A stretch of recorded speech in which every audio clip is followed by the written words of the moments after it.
제가 아까 이제 일부 예배 끝나고 목사님하고 잠깐 이야기를 나눴는데요. 2013년도에 저희 사바나 교회에 이제 부임 받아 가서 이렇게 목회하다 보니까 이렇게 휴가를 내서 오는 게 좀 만만치 않아서 그래서 2018년도에 한 5년 만에 처음 한국에 왔고 한국에 와서 보니까 이제 부모님이 연로하게 되시다 보니까 해마다는 좀 와야 되겠다 이런 생각을 하다가 또 팬데믹이 생기면서 좀 그 못 하다가 이제 몇 년 사이에 계속 이제 좀 1년에 한 번씩은 좀 오려고 좀 이렇게 계획을 이렇게 세우고 있습니다. 올 때마다 또 이렇게 강단에 서게 해주셔서 너무 감사하고 또 여러분들 너무나 감사합니다. 제가 이렇게 작년에도 와서 도전 받았던 내용이 있고 올해도 와서 보니까 한 생명을 전도하는 이 전도 축제 이렇게 하셔서 또 아까 이제 목사님으로부터 이 계획서 제가 이렇게 하나 받았습니다. 그래서 저희에게도 좀 좋은 내용은 배워야 돼요. 저희가 이번 그 부활절 때 성인 한 명이 세례를 받았고 그리고 이제 학생들 2명이 세례를 받았습니다. 그리고 이제 우리 기독교 대한감리회 전통에서도 어린이 유아 세례 받은 학생들은 만 18세가 되면은 보통 고등학교 2학년 나이가 되면 입교식을 하게 되는데 저희 미국 감리교회 전통은 이제 학생이 되면 이제 중학생 이상부터는 입교식을 하게 되는데 이제 입교식을 이제 영어로 컨퍼메이션이라고 그래요. 그래서 이거는 영어 여러분들 어려운 영어는 아니고요. 예를 들어 이제 우리 저 편도영 집사님 되셨나요?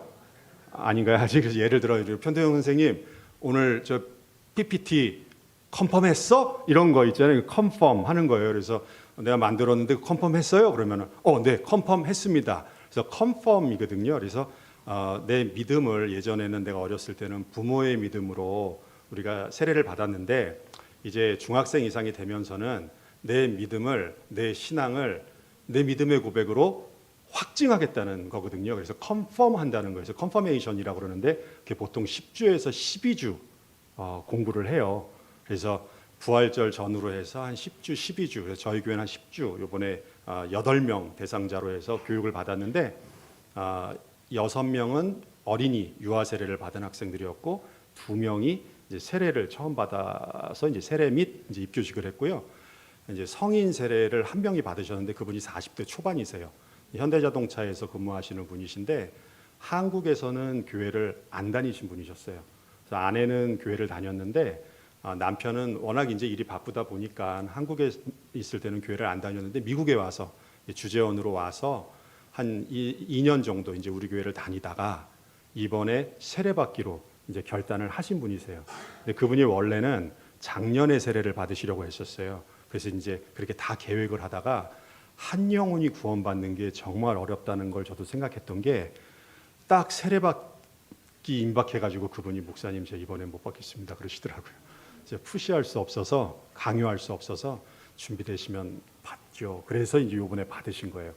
저희는 세례를 받으실 때 세례 신청서를 쓰시잖아요. 그럼 거기 이제 인적사항도 쓰지만 맨 아래 칸에 내가 세례를 받는 이유를 쓰시게 합니다. 왜 세례를 받으십니까? 이런 그 이유를 그게 가장 어렵거든요. 근데 그분이 쓰셨어요. 나중에 이제 그걸 제가 이렇게 읽어보는데 이렇게 쓰셨어요. 아내가 한국에서부터 교회 다니는 그 신앙생활을 보고 그리고 미국에 와서 예배를 드리면서 그리고 함께 예배 드리는 분들을 보면서 내가 세례를 받아야 되겠다 이렇게 결심하게 됐다 이런 내용을 쓰셨어요. 그러니까 그분은 정말 예배를 통해서 그리고 함께 신앙생활하는 분들을 통해서 내 믿음으로 내가 세례를 받아야 되겠다라고 고백하신 분이었고요. 제가 그래서 그분 세례를 집례하면서 너무나 큰 은혜를 받았습니다. 그래서 주일 그날에 세례 받으시고 그날 부활절 예배 때 성경 공독까지 하셨어요. 그래서 제가 이번에 이제 이 전도 축제 보면서 분명히 하나님께서는 한 영혼이 구원받는 걸 너무나 사랑하실 텐데 전도하는 거 정말 힘들지만 여러분들 전도하시는 이 일이 우리 아버지 하나님을 기쁘시게 하는 일임을 우리가 확신하기 때문에 분명히 여러분들 좋은 일이 있을 겁니다. 제가 잘 기도하겠습니다. 사랑과 은혜 하나님 감사합니다. 주님 사랑하시는 더체험교회 단위에 섰습니다. 하나님의 말씀을 나눕니다. 하나님께서 이 말씀을 받아주시고 이 말씀을 통해 우리 함께 도전받게 하여 주시옵소서. 감사와 영광 올려드리며 예수 그리스도 이름으로 기도드립니다. 아멘. 올해는 이제 부활절이 예년보다 좀 늦었죠. 원래는 제가 2월에 그 사순절 시작되기 전에 부모님과 좀 시간을 가지려고 좀 계획을 세웠는데 연초라서 시간 내기가 좀 힘들었습니다. 아버지께서 3월에 이제 수술 받으셔야 됐고 그때 오는 것이 마땅하지만 사순절 기간이어서 오지 못하고 비행기 예약을 제가 부활절 이후로 했는데 이렇게 올 수 있게 됐습니다. 교회에서도 제 휴가에 대해서 좀 배려를 해주셨어요. 그래서 올해 제가 좀 작정하고 2주를 좀 비웠습니다. 그래서 이제 16일에 다시 이제 귀국하게 되는데요. 배려해 주셨고 그리고 이렇게 한국에 올 때마다 이렇게 설교 강단에 서게 해주셔서 깊이 감사드립니다. 담임 목사님께서 카톡으로 이렇게 연락 주시면서 친정교회라는 말씀을 하셨어요. 모교회 친정이 남자지만 친정집 온 것 같아요. 여성 성도님들이 친정집에 가면 이런 기분이겠구나. 그거를 남자된 이로서도 이렇게 교회 오면 느끼게 해주셔서 너무나 감사해요. 담임 목사님 그리고 여러 성도님들께 참 깊은 감사를 드립니다. 그리고 제가 누누이 말씀드리지만 오늘 담임 목사님 설교 듣고 싶어서 이렇게 오셨는데 어려운 발걸음 해주셨는데 외부에서 강사가 와서 말씀 전하게 돼서 여러분들 좀 죄송스럽고 좀 널리 이해해 주시기를 부탁드리겠습니다. 제가 미국에 간 지 올해로 만 20년 됩니다. 벌써 만 20년이 됩니다. 세월이 정말 빠르죠. 미국에 살면 부모님 걱정이 참 많이 돼요. 부모님은 괜찮다고 잘 살고 있다고 말씀하시는데 가까이 있지 못해서 늘 많이 죄송합니다. 예전에는 부모님이 자식 걱정을 많이 하셨는데 이제는 자녀들이 부모님 걱정을 하죠. 교회가 있어서 얼마나 감사한지 모릅니다. 저희 교회에도 홀로 된 성도님들이 여럿 계세요. 80이 넘으신 여성 권사님들이 계시는데 그분들 볼 때마다 저희 부모님 뵙는 것 같아요. 그래서 더 잘 해드리고 싶은데 설교 준비하고 또 예배 준비하다 보면 잘 챙겨드리지 못해서 많이 죄송합니다. 제가 목회하면서 목회를 목사님만큼 아주 오래 한 건 아니지만 저도 목회하면서 가끔 목회가 무엇인지 좀 생각할 때가 있어요. 특히 이제 저희 사바나 교회는 좀 이렇게 한가하거든요. 주중에 교회에 있으면 저 혼자 있을 때가 참 많아요. 땅이 넓어요. 그래서 이렇게 물가 보면서 가끔 목회가 무엇일까 이렇게 생각해봐요. 내 지금 뭐 하고 있나 그러면서 예전에 신학교 교수님들 그리고 선배 목사님들께서 목사는 무조건 설교 잘해야 된다고, 설교 잘 준비해야 된다고, 설교에 최선을 다해야 된다고. 여러분들도 사실 우리가 이렇게 와서 한 주 정말 일주일에 한 번 와서 예배 쫙 드리는데 설교 은혜 받지 못하면 힘드세요. 그렇잖아요. 그래서 그러면 안 된다고 그래서 하여튼 설교 준비 최선 다해야 된다고 말씀하셨어요. 맞는 말씀이세요. 저도 목회하면서 설교 준비하고 설교하는 데 최선을 다하려고 합니다. 그런데 목회자가 설교만 잘하면 될까? 성경 공부만 잘 인도하면 될까? 생각하면 또 그것이 전부는 아닌 것 같아요. 성도님들 신방하고 위로하고 함께 슬퍼하고 함께 기뻐하는 것이 목회에서 얼마나 중요한가 생각해 봅니다. 그래서 저도요 사실 가끔 토요일 날 저녁에 신방 와달라고 그러시는 분들 계세요. 가끔 한 10년에 한두 번. 그러면 그 시간이 가장 중요한 시간이잖아요. 주일날 설교 준비하고 이제 마무리하고 또 이제 그런. 근데 설교 준비해야 돼서 못 가요. 이럴 수 없잖아요. 그렇죠. 그 시험 드시거든요. 정말 같이 신앙생활 오래 하신 성도님들은 그렇게 얘기를 해요. 지금 아시잖아요. 그러면 그렇죠. 그래요. 그러면 내일 갈게요. 그러면 그래요. 근데 새신자 성도님들한테는 절대 그러면 안 돼요. 그러면 네, 알겠습니다. 그럼 제가 할 일 빨리 마무리하고 설교 준비 마무리하고 이제 빨리 가죠. 성도님들과 함께 기뻐하고 함께 슬퍼하고 위로하고 함께 기뻐하는 것, 이것이 목회에서 얼마나 중요한가 생각해 봐요. 제가 올해로 사바나 한미감리교회 섬긴 지 만 12년이 됩니다. 제가 우리 교회로 부임해 가기 전에 수년간 성도님들과 목사님들 간의 깊은 상처가 교회에 있었어요. 교인들은 목사님들이 잘못했다고 그러고 목사님은 교인들이 잘못했다고 그래요. 네. 목사님은 교인들이 잘못했어요. 교인들은 목사님이 잘못했어요. 제가 12년 동안 목회하면서 우리 교회를 나름대로 분석해 봤습니다. 과연 누가 잘못했을까? 근본적인 문제는 목사님 잘못도 아니고 성도님 잘못도 아니고 교회에서 서로 간에 온전한 가족을 만들지 못했기 때문이었어요. 간판은 교회라고 걸려 있는데 저희 교회도 사인판이 있어요. 사바나 한미감리교회 쫙 있어요. 글로벌 메소디스트 철치, 그리고 영어, 저희 미국 교회니까 영어로도 써 있어요. 그래서 사바나 코리안 아메리칸 메소디스트 철치 딱 있어요. 그리고 저희 교회 사인판은 불이 들어와요. 그래서 그 벽돌로 예쁘게 만들었어요. 근데 그 사인판은 걸려 있지만, 교회라고 걸려 있지만 사실 성서적인 교회의 본질을 잃어버렸던 겁니다.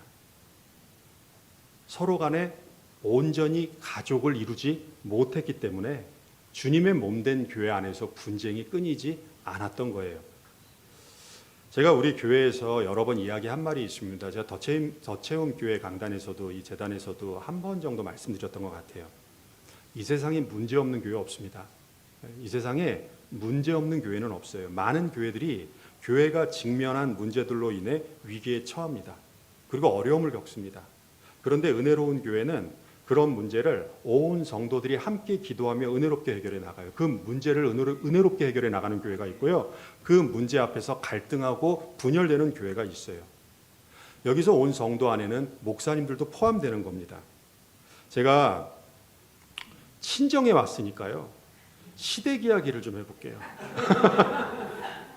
코로나 바이러스 팬데믹 때 한창이었을 때 한국은 더 심했잖아요. 이 단속하는 게. 근데 미국은 좀 또 제가 살고 있는 데는 이제 미국 남부 지역이어서 좀 이렇게 느슨했어요. 미국도 지역에 따라 달랐는데 서부 지역, 캘리포니아가 있는 지역 같은 경우는 교회 문을 끝까지 닫게 했습니다. 한국보다 더 엄격하게 이게 막았는데 제가 있었던 데는 좀 보수적이고 좀 남부 쪽이니까 좀 이게 좀 이렇게 느슨하게 했어요. 그 코로나 바이러스 팬데믹 한창이었을 때 일부 교인들이 담임 목사인 저에게 불만을 갖고 교회를 이제 좀 떠나셨으면 하신 거예요. 그때가 제가 이제 부임한 지 한 7년, 8년으로 넘어갈 때였습니다. 보통 이제 미국 교회 목사님들은 한 뭐 5년, 6년 되면은 임지를 옮기세요, 잘. 근데 이제 한인 교회는 좀 예외적인 경우가 있고요. 제가 그분들한테 이렇게 얘기했어요. 목회자가 떠나기를 원하는 가정이 있고 목회자가 떠나기를 원하지 않는 가정이 있잖아요. 그러다 보면 교회 안에서 교인들끼리 서로 다툴 수가 있습니다. 그렇죠. 그래서 제가 이렇게 하자고 그랬어요. 제가 교회를 떠날 테니까 저희는 1월이 되면 해마다 사인을 해요. 그래서 이제 한국 기독교 대한감리회 기획위원회 같은 그런 그 조직이 우리 미국 감리교단에 이제 목회위원회라는 그런 조직으로 돼 있어요. 그래서 해마다 1월이 되면 사인을 합니다. 이 목사님이 1년 더 계시기를 원한다. 아니면 1년 더 계시기를 원하나 내년에는 좀 옮겼으면 좋겠다. 세 번째는 6개월 안에 저희는 7월 1일부터가 이제 새로운 텀이 시작되기 때문에 이번에 목사님이 바뀌었으면 좋겠다. 그래서 목회위원회도 사인하고 담임 목사도 사인을 해요. 그래서 제가 그 사인하는 난에다가 내가 6개월 안에 교회를 떠나겠다고 사인을 할 테니까 그 사인을 아예 했어요. 그 제가 사인을 해서 넘겼어요. 이거를 그냥 감리사님한테 제출하라고. 내가 이렇게 할 테니까 교인들끼리 싸우지 마시라고. 그렇게 얘기했어요. 대신에 그러면 이제 목사님도 사실 갈 데가 마련돼 있어야 그렇게 하는 거예요. 근데 그때는 제가 또 지금보다 조금 더 어려서 그랬던 것 같아요. 그래서 제가 사인하고 줬어요. 싸우지 마시라고. 그리고 이제 곧 사순절이 시작이 되니까 사순절 기간 동안에 특별 기도회를 하자고 그랬어요. 새로운 좋은 목사님이 오시도록 여러분들 기도해 주시고 저도 좋은 교회로 파송받아 갈 수 있도록 기도해 주시기 바랍니다. 이렇게 함께 간절히 기도했습니다. 제 아내는 이미 짐을 싸고 있었습니다. 저도 이제 서재에 있는 제 책들을 계속 정리하고 있었어요. 사순절 기간에 40일 특별 새벽 기도회 간절히 기도했습니다. 어떤 일이 벌어졌는 줄 아세요? 저에게 불만을 품고 교회를 나가라고 했던 교인에게 좋은 일이 생겼습니다. 이게 팬데믹 기간에 그분들이 원래 이제 사바나가 좀 외진 곳이기 때문에 가게를 다 정리하고 대도시로 이사를 가려고 그러셨어요. 근데 그 팬데믹 기간이니까 코로나 바이러스니까 가게가 안 팔리잖아요. 사순절 기간에 하나님이 그 가게 팔리게 해주신 거예요. 그리고 그분들이 교회를 떠나셨어요. 네. 그리고 이제 다른 한 가정은 먼저 교회를 나가셔서 이제 제가 나가면 그때 들어오시려고 그랬는데 같이 이제 이렇게 목사님이 나가시기를 원하셨던 분이 다른 데로 이사를 가니까 그분이 교회를 나오실 수가 없게 된 거예요. 그래서 그분이 더 있다가 다른 데로 이사를 가셨어요. 그래서 다른 교회를 가시게 된 거예요. 또 제가 그 기간 동안에 사순절 기간 동안에 두 교회 인터뷰를 했었는데 그 교회에서는 저를 원했습니다. 그래서 그 교회 목회위원들하고 이제 제가 언제 가고 뭐 이런 얘기를 다 했어요. 두 교회입니다. 하나는 어디 다른 이게 두 교회에 있는 교회였는데 그 당시에 이제 UMC 교회가 이 갈등을 일으키면서 감독님하고 감리사님이 반대를 한 거예요. 저를. 교인들은 원하셨는데 교회는 원했는데요. 그래서 제가 갈 수 있는 교회가 없게 된 거예요. 그리고 그때는 코로나 바이러스 팬데믹 기간이었기 때문에 목사님들이 잘 이동하지 않고 있었던 그런 시기였습니다.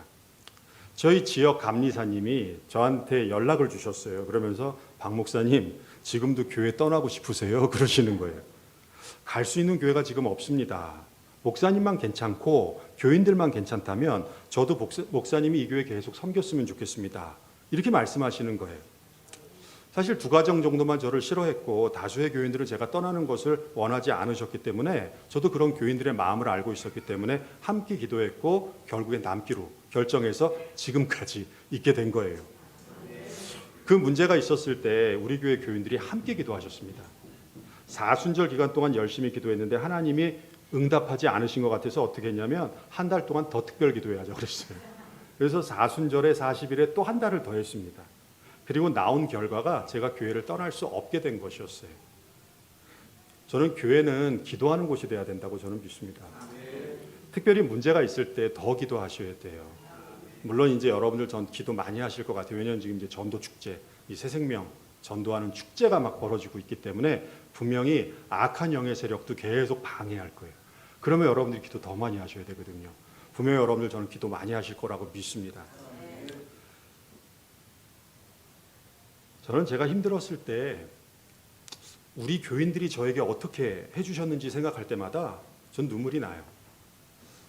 이분들이 뭐라고 위로의 말을 해주실 수 없으니까 이럴 때일수록 목사님과 사모님이 잘 먹어야 된다고 음식을 맛있게 만들어서 놓고 가세요.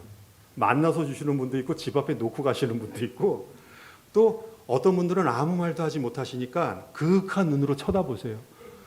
그리고 함께 눈물을 흘리세요. 같이 손잡고 기도하세요. 좋은 데로 가요. 이러시면서. 그래서 제가 그러면서 같이 기도했어요. 주님의 몸된 교회를 함께 섬기면서 함께 기쁨도 나누고 슬픔도 나누는 가족이 된 겁니다. 5월은 가정의 달입니다. 가정의 달 어린이 주일에 저는 로마서 말씀을 오늘 설교 본문으로 택했습니다. 로마서는 우리 로마서를 펼치면 복음과 믿음에 대해서 복음이란 무엇인지 복음의 본질에 대해서 그리고 믿음이 얼마나 중요한지 믿음에 대해서 오직 의인은 믿음으로 말미암아 살리라 그러시잖아요. 로마서 1장 17절 말씀. 성경의 핵심 가르침이 담겨있는 말씀입니다. 그래서 사실 이 로마서만 잘 이해하셔도 성경 66권의 진리를 다 이해하실 수 있으세요.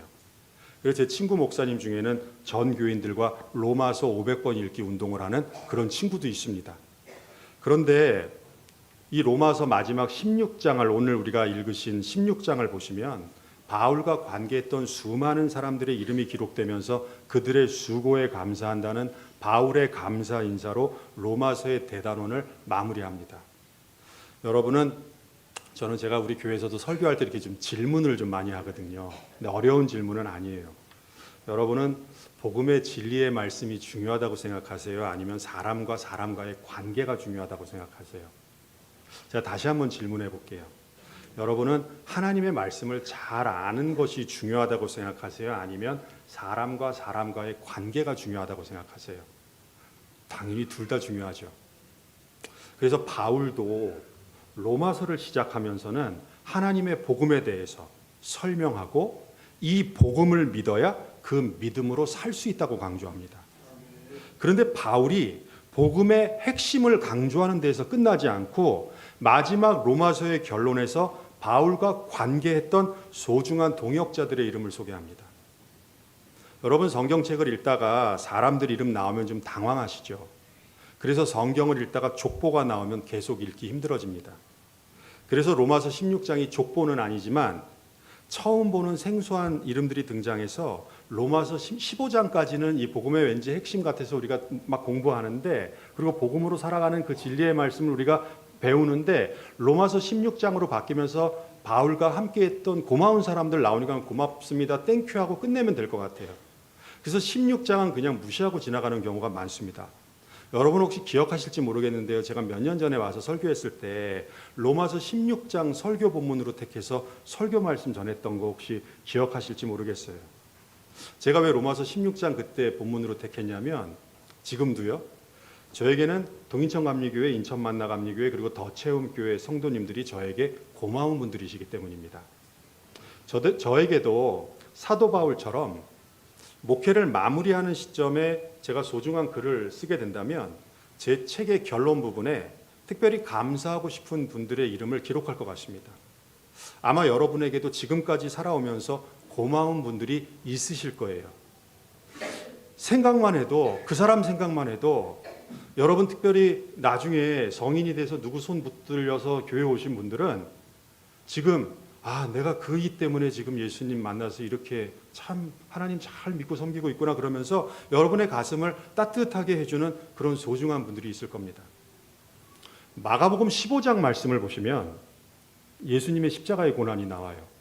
예수님께서 고난 받으시고 십자가를 지시고 골고다 언덕에서 죽으시는 이야기가 나옵니다. 그런데 예수님이 십자가 지시던 그 현장에 어찌 보면 좀 억울하다고 할 수 있는 한 사람이 등장합니다. 여러분 잘 아시는 구레네 사람 시몬이에요. 시골 사람이라고 나옵니다. 명절이 돼서 예루살렘 성전에 하나님께 예배드리러 왔다가 십자가를 지고 가시는 예수님을 보게 됩니다. 그때 로마 병정들이 예수님의 십자가를 구레네 사람 이 시몬에게 지게 하고 억지로 예수님과 함께 가게 했다라고 나와요. 여러분이 만약에 구레네 사람 시몬이었다면 여러분 기분이 어떻겠습니까? 여러분도 전혀 예상하지 못했던 일인데 여러분의 인생에 커다란 영향을 준 일들이 있을지 모릅니다.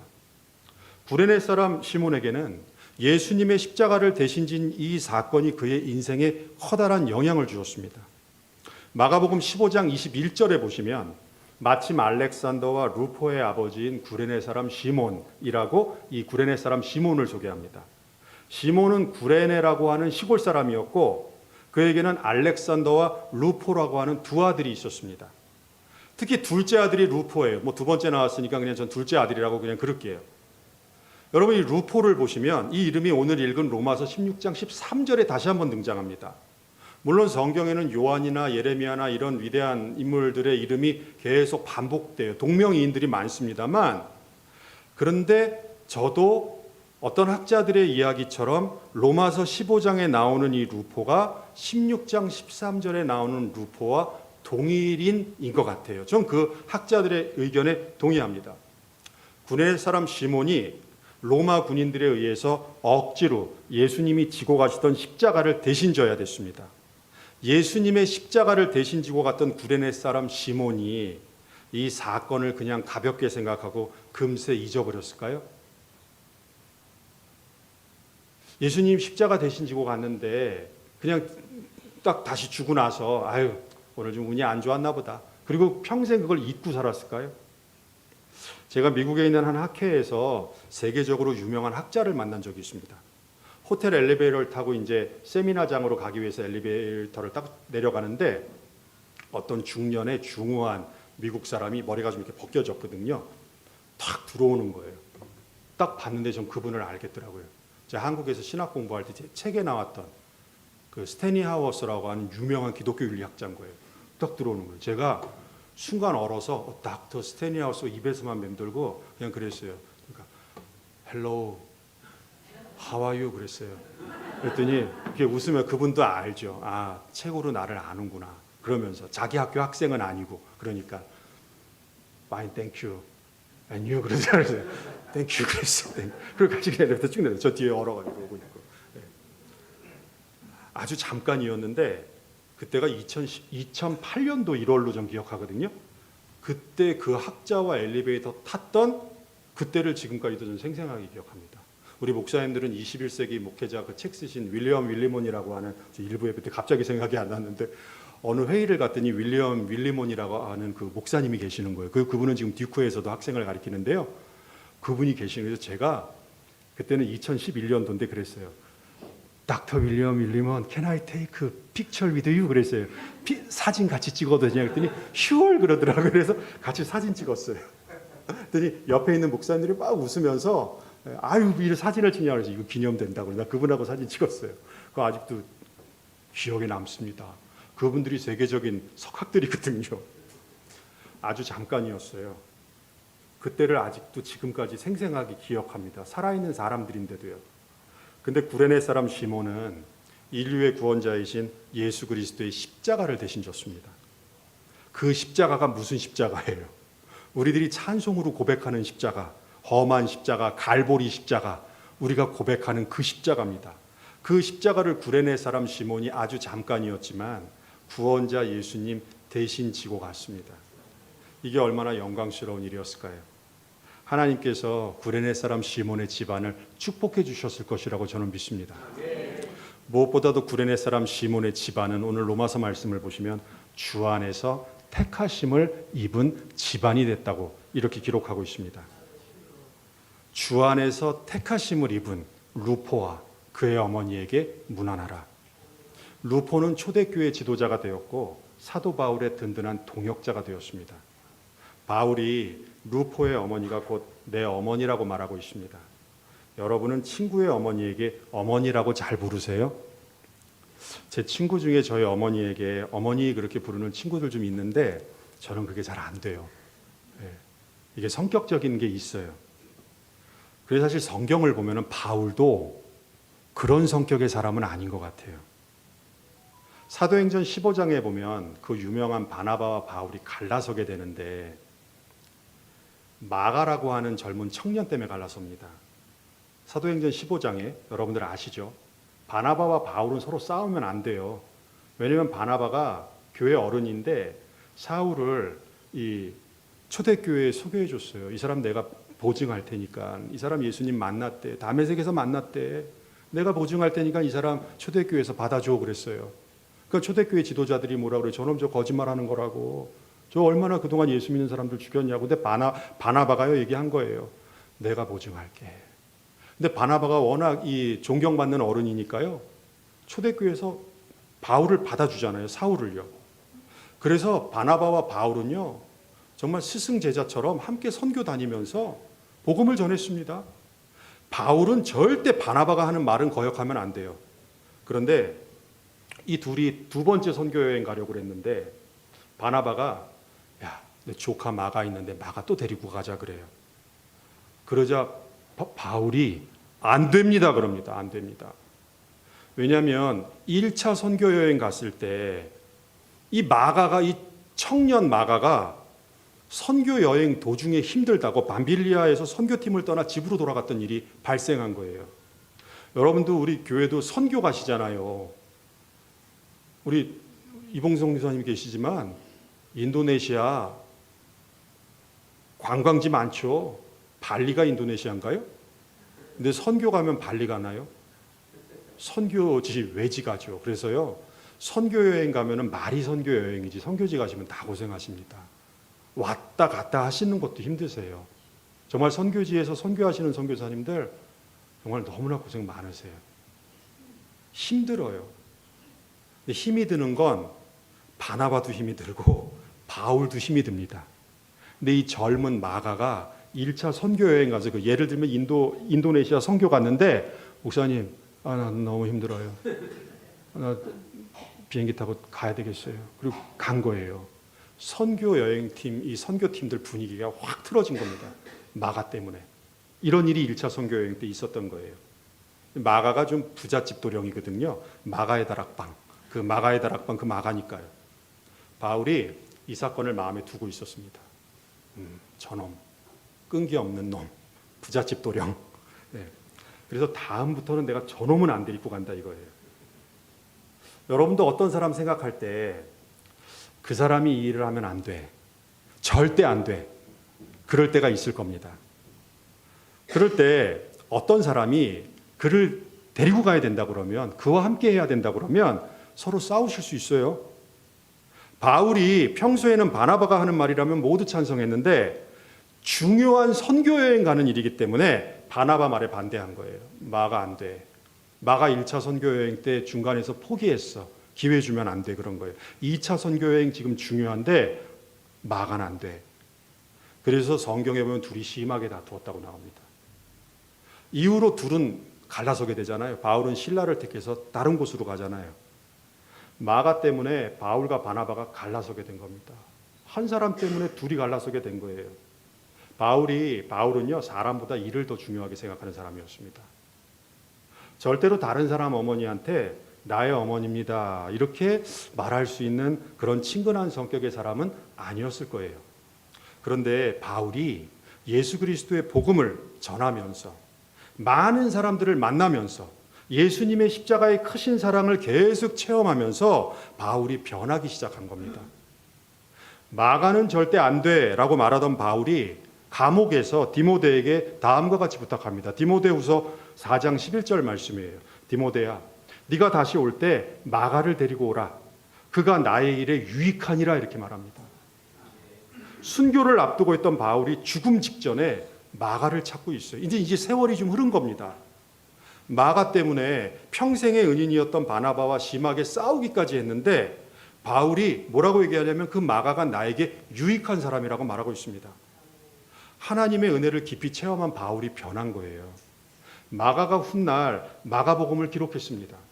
제 생각에 바울과 마가가 서로 만나서 믿음의 이야기를 나누면서 루포 이야기 했을지 모릅니다. 그래서 복음서를 보시면요, 마태, 마가, 누가에 구레네 사람 시몬이 나오는데 루포가 나오는 건 마가복음밖에 없습니다. 루포, 알렉산더와 루포의 아버지 구레네 사람 시몬이라고 나옵니다. 그러니까 바울과 마가가 만나서 루포 얘기하는 거예요. 마가도 초대교회 일꾼이 되고 구레네 사람 시몬의 아들 루포도 초대교회 일꾼이 된 거예요. 바울이 마가와 루포와 디모데 같은 이 후배들을 보면서 무슨 생각했을까요? 아, 우리 교회 초대교회 미래는 밝구나. 참으로 든든하구나. 하나님 아버지 감사합니다. 우리 교회 마가, 루포, 디모데 같은 훌륭한 일꾼들을 허락하셔서 감사합니다. 그런데 그렇게 감사기도 올려드렸을 거예요. 위대한 말씀 로마서의 이 결론을 맺으면서 바울이 특별히 루포와 루포의 어머니에게 문안하고 있습니다. 루포의 어머니는 누구예요? 구레네 사람 시몬의 아내입니다. 아마도 이때 시몬은 먼저 천국에 갔을지도 몰라요. 구레네 사람 시몬이 예수님의 십자가를 대신 지고 간 이후로 구레네 사람 시몬의 가정은 그리스도인 가정으로 거듭났습니다. 특별히 구레네 사람 시몬의 아들 루포는 초대교회의 지도자가 되었습니다. 바울이 이 루포의 어머니를 향해서 루포의 어머니는 곧 내 어머니라고 고백하고 있습니다. 제가 이 구절에 깊은 은혜를 받았습니다. 사실 지난 사순절에 저희가 마가복음을 1장부터 16장까지 사순절에 다 읽었거든요. 새벽기도 때. 그때 마가복음 15장을 읽는데 이 루포를 보면서 다시 로마서 16장 말씀을 보는데 바울이 이 루포를 향해서 루포의 어머니가 구레네 사람 시몬의 아내가 곧 내 어머니래요. 이 글을 읽는데 너무 은혜가 되는 거예요. 이게 바로 교회 모습이구나 생각했습니다. 초대교회는 가정교회였습니다. 로마서는 바울이 로마에 있는 교회로 편지를 보낸 말씀인데 로마에는 여러 가정교회가 있었습니다. 여러분도 가정교회를 꿈꾸실 거예요. 그러면서도 동시에 교회가 계속 크게 성장하기를 원하실 겁니다. 제가 보니까요, 해마다 이렇게 와서 뵐 때마다 예배의 자리가 그득히 차지는 게 느껴요. 그래서 제가 이렇게 보니까요, 어느새 지금 1부, 2부 예배 드리시는데 아마 3부 예배도 드리시게 될 것 같아요. 네. 왜냐하면 그렇게 하잖아요. 교인들이 많이 오시게 되면 예배 공간은 정해져 있으니까, 아니면 뭐 다른데 뭐 교회를 크게 확장하실 텐데 요즘엔 그렇지 않더라고요. 그래서 뭐 1부부터 7부 예배까지 드리는 교회도 있는데 아마 다음에는 이제 또 전도 축제하고 그러시면 다음에는 이제 3부 예배, 뭐 4부 예배 드리시게 될 것 같아요. 아멘. 근데 솔직하게 말씀드려서 저희 교회도요 2, 3년 동안에 교회가 숫자적으로 부흥을 했어요. 지난 부활절에는 200명이 넘는 교인들이 교회에 왔습니다. 숫자적으로 교인이 늘면 참 좋아요. 그런데 큰 교회를 불편해하시는 분들도 있습니다.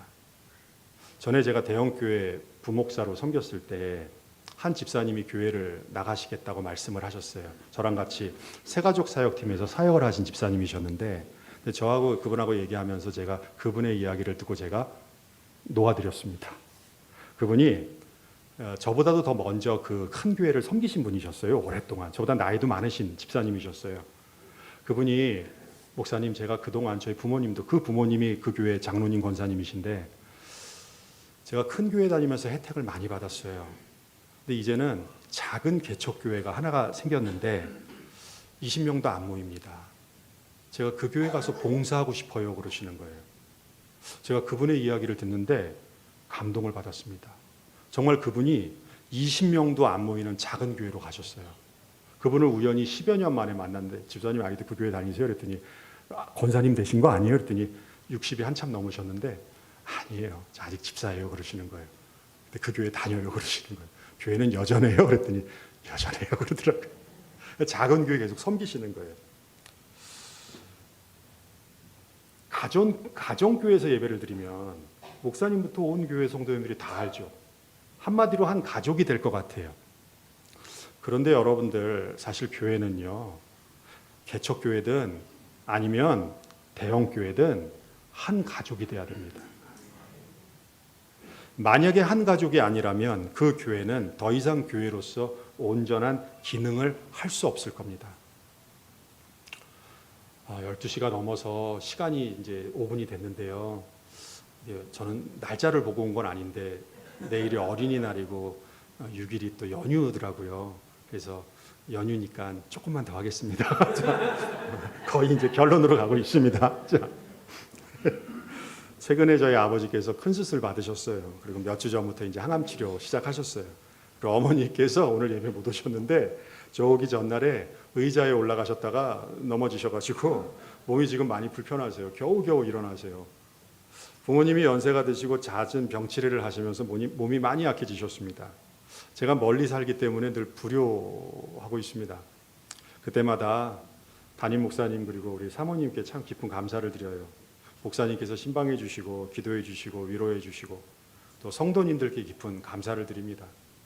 반찬도 나눠주시고 그러세요. 이 김치는 누가 주셨다 그러면 함께 기도해 주시고 또 위로의 전화 해주세요. 작년에 제 아내와 아이들이 한국에 와서 여러 분 만나 뵀죠. 저희 가정이 이제 다시 미국으로 돌아오고 나서 사모님 아프시다는 소식을 전해 들었습니다. 마음이 너무 아프더라고요. 사모님 아프시다 그러니까 너무 마음이 아프더라고요. 그래서 미국에서 사모님과 또 목사님 교회를 위해서 기도해서 사모님 아프시면 목사님 더 많이 힘드시잖아요. 그래서 또 교회 성도님들도 많이 기도하시고 그러시니까 그래서 저희도 같이 기도했어요. 제 아내한테도 우리 그때 그 사모님 우리 더체험 교회 사모님 아프시대 그랬더니 아프셔요. 같이 기도했어요. 가끔씩 아픈 성도님들 계시면 저희 부모님께서도 소식 전하시면서 야 누구 엄마 아프시대 어떤 권사님 아프시대 함께 기도하자고 말씀하세요.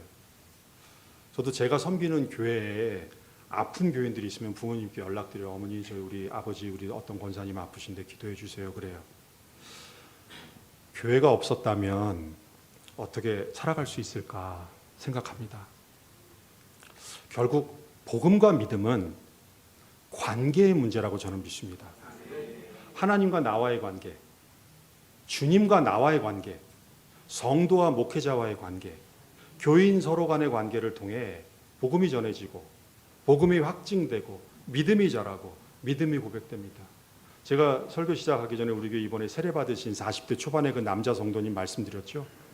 그분이 본인이 감동받아서 세례를 받겠다고 결단하신 이유는 교인들과의 관계를 통해였어요. 아내와의 관계, 목회자와의 관계, 그리고 성도들과의 관계를 통해 내가 이제는 세례 받아야 되겠다라고 결단하셨던 거예요. 이제 그분은 하나님을 만나셔야죠. 그건 이제 우리 교회가 해야 할 일이겠죠. 오늘은 어린이 주일입니다. 많은 교회들에서 어린이의 웃음소리, 아이들의 시끌벅적한 소리가 사라졌습니다. 아이들의 숫자가 줄어들었습니다. 제가 일부 예배 이번에 처음으로 와서 예배 드렸어요. 예전에 그 동시성감리교회 인천 만나감리교회 있었을 땐 일부 예배가 학생 예배였어요. 기억하실 거예요. 그래서 학생들이 예배를 드렸어요. 중고등부 학생들. 그리고 무슨 일이 있으신 어른들이 오셔서 같이 예배 드리셨어요. 그래서 저도 그때 생각하면서 그럴까 그랬는데 아니에요. 저희 교회처럼 이렇게 일부 예배 그렇게 드리시더라고요. 제가 아직은 모르겠지만 더체험교회는 주일학교 학생들이 몇 명이고 그리고 중고등부는 몇 명이고 정확히 안 여쭤봤어요. 근데 지금 보통 평균적으로 보면 아이들이 줄어듭니다. 인구가 줄어들고 오늘 우리 기도하신 권사님도 기도하셨지만 출산율이 낮아져요. 그런데 많은 젊은 세대들이 대형교회를 선호합니다. 왜냐하면 대형교회, 큰 교회들의 주일학교 프로그램이 매우 훌륭하기 때문입니다. 지금 아이들의 소리가 어느 집 아이들인지는 잘 제가 모르겠지만요. 아이들의 소리가 들리거든요. 아이들의 소리가 들린다는 것이 이 교회에 얼마나 큰 축복인지 모릅니다. 저희 교회 예배당이 아담해요. 근데 이 우리 더체험교회는 음향 시스템이 아주 좋거든요. 근데 저희 교회는 시스템이 너무 안 좋아요. 소리가 울립니다. 그래서 애기 엄마들이 애기들 입고 오면요. 애기들이 찡얼찡얼거리면 그 소리가 정말 이렇게 좀 시험 들 정도로 그래요. 그럼 제가 저희 교회 성도님들에게 강대상에서 이렇게 말합니다. 아이들의 울음소리, 웃음소리가 들리는 건 하나님께서 우리 교회에게 주시는 축복입니다. 그래요. 제가 우리 교회 처음 부임했을 때 교회에 애들이 없었어요. 저희 아이들은 넷밖에 없었습니다. 근데 저희가 오고 나서 교회를 떠났던 애기 엄마들이 한두 가정 돌아오셨어요. 그리고 해가 지나면서 어린 자녀들이 있는 새 가족들이 교회에 나와서 정착했습니다. 지금은 우리 교회 학교 주일학교 이름으로 오케스트라 만들었어요. 그리고 어린이 유스 성가대도 만들었습니다. 그리고 중고등부 찬양팀이 매주 학생 예배 찬양 인도합니다. 어른들은 아이들을 축복해 주셔야 돼요. 목사님뿐만이 아니라요. 교회 어른들이 아이들 만나면 축복해 주죠. 너 왔니? 그러면서요. 인사 안 하니? 이게 아니고요. 네, 넌 왜 인사 안 하니? 그게 아니라 먼저 이렇게 왔니? 그러면서 저도 우리 교회 아이들이요. 이렇게 오면요. 이렇게 배꼽 인사하면 저도 같이 배꼽 인사합니다. 이렇게 하면서 같이요. 여러분들 그렇게 하실 거라고 좀 믿어요. 이 교회 자녀들 여러분들의 자녀십니다. 여러분들 자녀들을 위해서 더체험 주일학교 아이들을 위해서 축복 기도해 주시기 바랍니다. 그리고 그들을 가르쳐 주시는 교역자분들과 선생님들과 부모님들을 위해 기도해 주시기 바랍니다. 교회 어른들은 곧 여러분의 부모님이십니다. 루포의 어머니를 내 어머니라고 불렀던 바울처럼 교회 어르신들은 곧 여러분의 아버지이시고 어머니이십니다. 제가 섬기는 교회가 이민교회예요. 우리 교회 성도님들은 한 교회를 저희가 82년에 개척된 교회인데 이민 오신 지 50년 막 이런 분들도 계세요. 5, 60년 되신 분도 계세요. 그래서 한 가족 같아요. 그래서 집사님, 권사님들이신데 사적인 자리가 언니, 어머니 그렇게 부르세요. 정말 이민자로 살아가면서 한 가정이 되신 거예요. 가정의 달 5월이 됐습니다. 특별히 여러분의 교회를 위해서 사랑의 마음으로 기도해 주시기 바랍니다. 정말 설교를 마무리하면서 제가 한 가지만 여러분들께 부탁드릴 게 하나가 있어요. 요즘 새벽 기도 하시기 힘드시죠? 이건 아멘 하시는 건 아니에요. 근데 제가 여러분들께 부탁드리고 싶은 것이요. 꼭 작정하셔서 5월 한 달 동안 하루 이상을 온 가족이 함께 새벽 제단을 한번 쌓으시면 어떨까? 그런 권면의 말씀을 드립니다. 그리고 가정의 달 5월이 되면 그것이 여러분 가족의 전통이 되기를 바랍니다. 더체험 교회를 여러분에게 허락하신 하나님께서는 여러분 모두를 더체험 가족으로 세워주셨습니다. 제가 미국에서 왔으니까 영어로 하면 더체험 패밀리? 더체험 가족으로 세워주셨습니다. 서로 위해 더 사랑하시고 함께 중보기도 하시는 가운데 그 사랑으로 교회가 더욱 아름답게 부흥해 갈 것이라고 믿습니다. 주님의 은혜와 사랑이 한 가족을 이루어 하나님의 나라를 이곳에부터 이루어 나가는 여러분에게 지금으로부터 영원까지 함께 하시기를 우리 주님의 이름으로 간절히 축원합니다. 기도하시겠습니다.